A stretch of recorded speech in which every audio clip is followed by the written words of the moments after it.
Gumagawa ng kwento rito.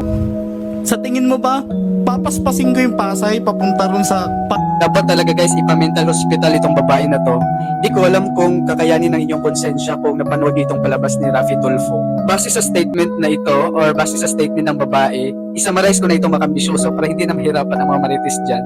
Sabi ng babae na ito, itong si Kuya Driver, isinuldak daw siya.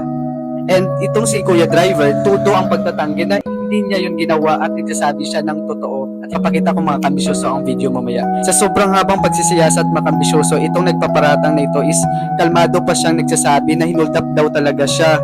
Para matapos na talaga ang accusation na ito, itong si Idol Raffy Tulfo, sinabihan siya na ipalay detector pang nagsasabi ba talaga siya ng totoo o hindi. Siyempre kinabahan na si ate kaya nagsabi na siya ng totoo at nagsorry kay Kuya. gumagawa ng kwento rito. Sa tingin mo ba, papaspasin ko yung Pasay papunta ron sa panibago kong booking? Ano ko si Superman? Ma'am, sinira niyo yung buhay niya. Kaya nga, Dahil dyan. Next time, ma'am, huwag mong gawin yan. Kasi may mga tao magpapakamatay. Kumbaga, paano ko nag-big tito? Dahil napaya siya, nasira na yung buhay niya, wala lang kukuha pa sa kanyang mga pasahero. Although the truth will prevail, kasi may mga testigo naman po, may mga sinasabi siya, mga security guard, kain-kain namin kunin yung buti nag-amin ka ngayon pa lang. Paano?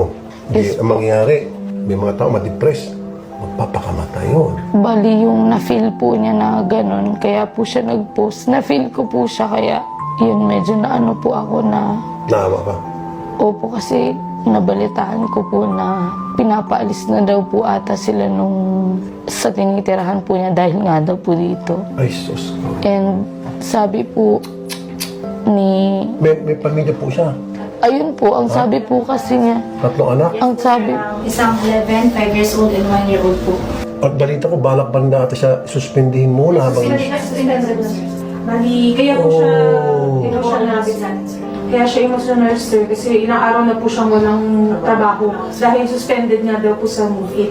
Sakit sa dibdib to, parang akong aanan sa puso nito. Even daw sinisi sa trabaho daw po pinag-uusapan. Oh, man. Pinag-uusapan na daw. Buntis si Mrs.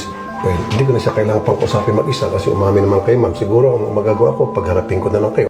Tumugma naman ito sa dokumentong inilabas ng Tawa ng Diyos, buti itong nagpaparatang na ito, nakonsensya siya kay Manong Driver. Pati ako naawa talaga kay Kuya kasi kung itong babae na ito talaga, kung hindi pa rin nagsasabi ng totoo, wala nang customer si Kuya, tapos wala pang work, tapos lalayuan pa talaga siya kasi dahil sa palabas na ito, pwede talaga ma-depress at ma-depress talaga si Kuya kasi sobrang nakakaya talaga itong palabas na ito kasi ikaw ba naman pagbibintangan na ganyan, di ba?